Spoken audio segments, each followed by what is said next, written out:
Welcome to Tanked Up, calling last orders on The Witcher 3. I've talked about this game a shitload during the podcast, so we're going to show you a little bit of gameplay. But while we do that, we're going to drink a beer. Yay. We're drinking Weird Beard Sorachi Face Plant, which is an India Pale Ale, they say. 8.1% ABV. A big beer for a big game. Yeah, nice. And this is a massive game. It is a pretty big game. It's also very pretty.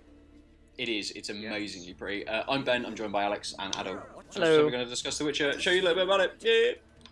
Greetings. Which you can see right now. Look at it. Look at it. An impressive moustache. It is. We've been discussing how the wind effects in this on the foliage are really good, and you get a lot of that through the game. You get a lot of dynamic weather. It changes quite a lot. Yet his very tightly plaited moustache doesn't move. Neither does the Witcher's hair. Although that might be because he's obviously Batman. His hair does move. Only when he shakes his head and stuff. It doesn't move in the wind. It doesn't, but I imagine that maybe See, he's totally Batman. There's only so much they can do. Well, his voice. Yeah. So this part of the game is a Witcher contract. You basically have to go and find out where either somebody is or what monster has killed them or the monster that's terrorizing the town. So it's generic RPG quest. Yeah, pretty much. But a lot of the quests take the same sort of template as this. You go and speak to somebody, they give you a little bit of dialogue about what's going on. You then either have to go and speak to other people, or you venture into the wilds to investigate, which you get a little bit of that in a little bit, seeing a little bit of the investigative nature of trying to find out where you have to go and stuff. But as we said, this game looks absurdly good, like texture-wise, shadows, lighting. It's pretty shit hot. Isn't there a bit where there's a woman's head and she sort of through somebody's torso or something? There is, in a moment. There's a little bit of a glitch, and I think I've spoken about this on the podcast before. You get a few technical glitches with this, where maybe people pop in and out, they appear, and then suddenly they've disappeared, or a monster's not where he's meant to be. It's in this bit, isn't it? It is in this bit. There's a woman stood inside of a man. There she is, in the background. Stood inside of a man. Oh dear, what a stupid bitch. It's not the game's fault. It's clearly magic. It's a magic world, right? So exactly, yeah, it's magic. It's magic. Yeah. We'll blame it all on magic. It's magic and fantasy. They heard that awful song "Two Become One" and took it literally. Oh, That was terrible. this is set in the 12th century, I believe. So I don't think the. Is it set in the 12th century? It's set in the 12th century of a fantasy world. Yeah, meant to be any time. But it's 21st century. That's very true. And it's clearly a post-Batman world too. Yeah, he does have a very deep voice. But yeah, I mean, in this part, you're just finding out from these guys a little bit more of what's happened. You're getting their side of the story. So you get different text choices. You get a pale one and a much darker coloured one. And if you pick the darker yellow coloured one, that sort of almost stops the conversation. And the pale one just gives you a little bit more exposition. It allows you to explore the conversation a little bit more. So sometimes you can eke out a few more facts or details about what you're doing. That's interesting. So it's not like the usual dialogue choices where you are changing the path of the game. You're just changing how immersed you want to be. And it's the same sort of... It's not conversation trees in the normal sense where you're choosing your own adventure. It's choosing your detail of your adventure. Is that correct? Yeah, completely. And I mean, it allows you as such to be able to play the game and be able to really breeze. It is a massive game, you can't really breeze through it, but it allows you to just get out of these sort of text situations. And you can skip a lot of the text as well as you're playing. So if you're quicker at reading it than you are at listening to what they're saying, which I tend to do, you can start to skip a lot of things. Right. As it's showing you now, this is a little bit of the investigative part of the game. You've got this mechanic of Witcher senses. You can see what other people can't. So there's various things that you can pick up on the scenes, as such, almost like a crime scene, to be able to pick up different clues about what's going on. And sometimes when you hit one of these clues, it'll activate something else, which then allows you to move on to the next part of the quest, as such, to open it up to you. So Witcher Vision is a giant black light, essentially? Yeah.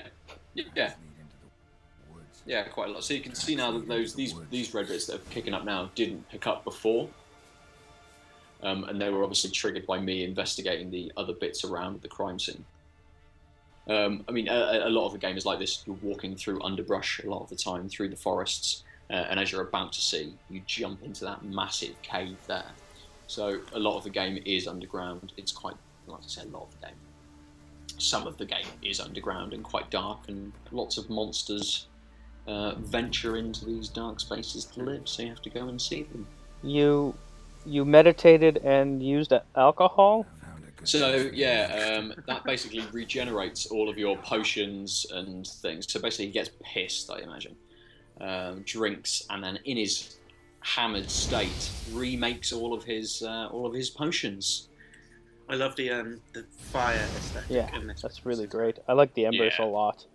Yeah, the particle effects are really nice, and you can see, like, at the moment you're walking through a corridor full of gas, and it does sort of, and you blow yourself up occasionally when you can't play the game very well. That's a little bit of the combat, a couple of the monsters, but a lot of these underground places have environmental sort of traps as such that you have to try and navigate through, or a small amount of sort of puzzle elements and things to try and get through.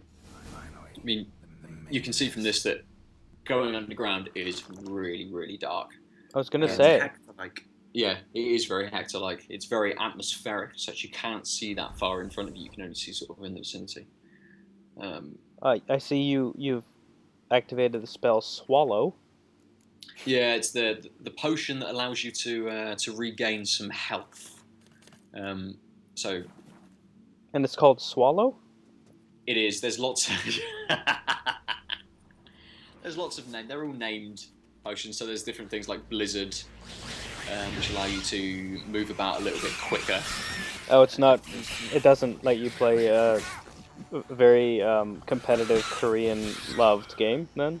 It doesn't. No, it doesn't. I mean, you can see from a little bit of this, from a bit of the combat, some stuff that I've been talking about previously, where it's almost a little bit difficult, where the camera doesn't quite track around with you. You get stuck on a little bit of the environment. That's one of the small niggles that I have with this game, that sometimes it does just catch you a little bit too much, and you don't really know what's going on as such. You get elements like this where it's just like absurdly dark. There is a potion which allows you to see in the dark, which I obviously didn't feel the need to pop at this time.